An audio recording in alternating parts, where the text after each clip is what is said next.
All right, hey everybody.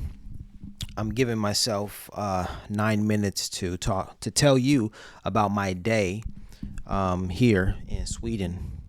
So this is day 4, and um, what can I say?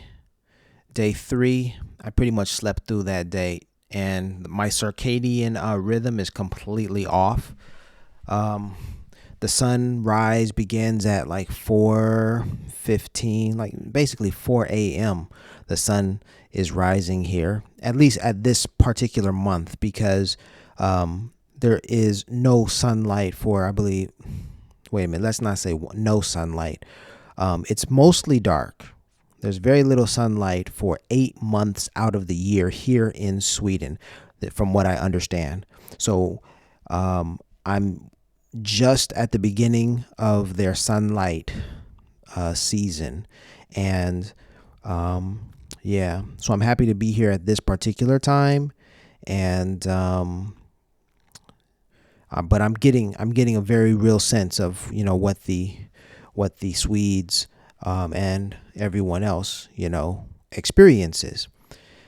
My circadian rhythm is off. 4 a.m. Is sunrise. I'm used to maybe 6 a.m. in California, and then the sun didn't even. I mean, the sun was still out at like 10:30 at night. It was 10:30, and there was still a little glimmer of sunlight in the distance. Of course, the sky was mostly dark blue, but there was a faint light blue area. But definitely by 9 o'clock, the sun, I mean, it was still pink. The sky was still pink and blue, right? That was very jarring and like, wow. Now, I've experienced that before because I've been to Switzerland, and Switzerland was pretty much the same thing. The sun was out very late. Berlin, the same thing. All right. I don't recall that being the case in Portugal or in Spain. It may have been. I just don't recall specifically. I definitely recall Switzerland and Berlin. Maybe by the time I made it to Portugal and Spain, I was already jaded, and so it didn't phase me. But whatever. Anyhow, forget about the weather. Let me tell you about today. Um, I visited the Nobel Peace Prize Museum today. And on day one, when I arrived, I actually walked from the Arlanda Express or Central Station directly to the Nobel Peace Prize Museum. That destination was set in my phone. I don't know how I set it. I guess I moved very quickly, and maybe I set it as a destination that I wanted to travel to at some point during this journey, and I forgot about it. And when I arrived here on my first day, I thought that destination was my accommodation. And so I walked there. I walked through the city with my luggage and everything, headed there, thinking that was my accommodation, and it was not. But it was the first place that I traveled to. First destination I made my way to when I arrived in Sweden. And I think that's a very poignant point. It's like it was, subconsciously, it was made very clear this is a place for you to visit. I didn't know why. I didn't have any idea, but that's what happened.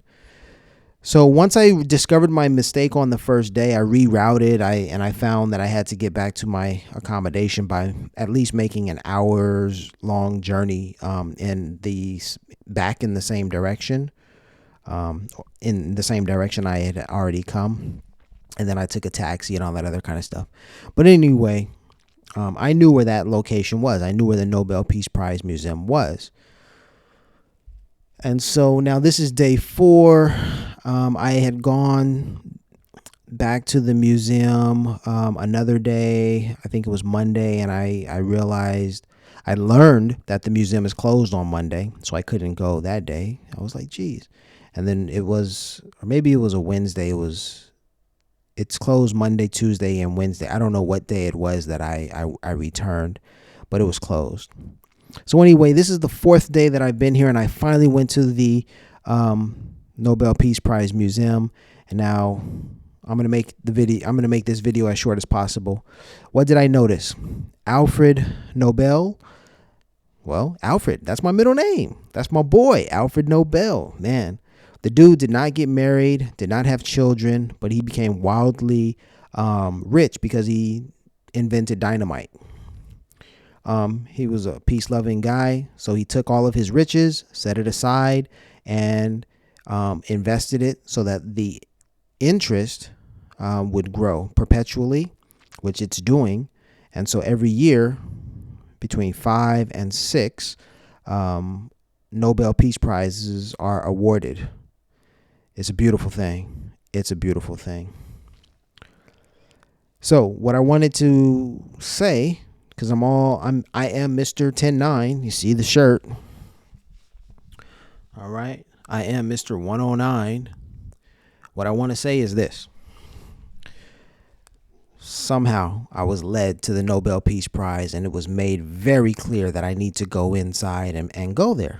All right. So today I go in there, and what happens? Number one, Malala. Malala is the young, I believe, Pakistani woman who was shot in the head in 2012.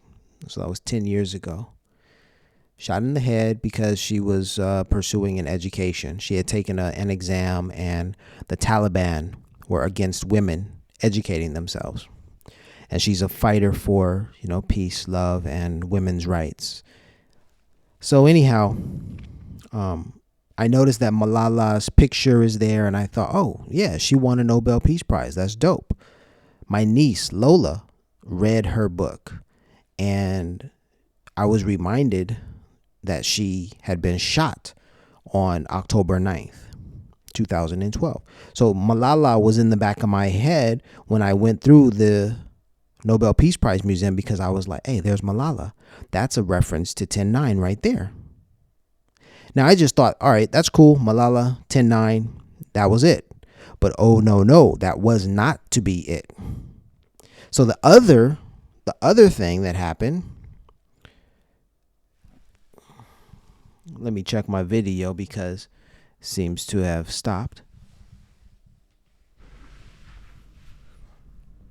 All right, the video is still rolling. So no, that wasn't the only thing. Malala was not the only thing that happened, but Malala was not the only connection that I had to 10-9 or made apparent to me on this visit. No. So the other thing is, what was it? Karl von Osietsky. Karl von Osietsky. I had no idea who this man was, but I took the English tour, and during the tour guide led us to a section of the museum that I hadn't really paid attention to. I mean, how can you pay attention to every, nook and cranny in the museum? There's just way too much information. And as she's speaking, I'm noticing, the displays behind her, and I can clearly see I'm standing more than 6 feet away from the display. Oh, there's my timer. All right. I've been talking for 9 minutes. I have to cut this. I'm going over time. So I'm standing 6 feet away from the display, and the tour guide is speaking, but I can clearly see, even from this distance, that the numbers 1, 0, and 9 were written on a telegram that was, that spoke to the fact that Karl von Osietsky would be a great recipient, a person to receive the Nobel Peace Prize. And so I asked her to read the numbers, and I feigned, poor eyesight. I said, I can't see, but can you read those numbers? And she said, oh, these numbers, 109. And I filmed the whole thing, and I put it in a video, and I'm just like, yeah. Little smugness there, you dig? So there it was again. There it was, plain as day. If you had, if anyone had paid attention to it, there it was, just plain as day. 109 in all of its majesty. And then there was Malala there as well. 109 she was shot on 10/9, October 9th. So these were very important moments for me. Very. And then the last thing that happened, there's a young Eritrean woman who works as a cashier at the museum shop. And she and I talked. And she made my day because everything that I was professing, everything that all of the conclusions that I've arrived at only recently, like she was already there. She knew that and she spoke it. And so she was a great reflection of what I believed. And so I just felt very, very good interacting with her. And I told her, you made my day. And she said to me, hey, you made my day. You know, we talked a little bit about Nipsey. That's what really, you know, created a bond between us, because here I am in Sweden and I asked the young Eritrean, what did Nipsey mean to you? And she told me, and I was like, thank you. Thank you for that. You know, Nipsey was just a unifying force. And yeah. And so he unified her and me, two people with two different heritages, but we have a similar vision and a similar appreciation. And so that was the work that Nipsey did, brought us together. All right. So that's my video. Peace. How come this thing is stopping?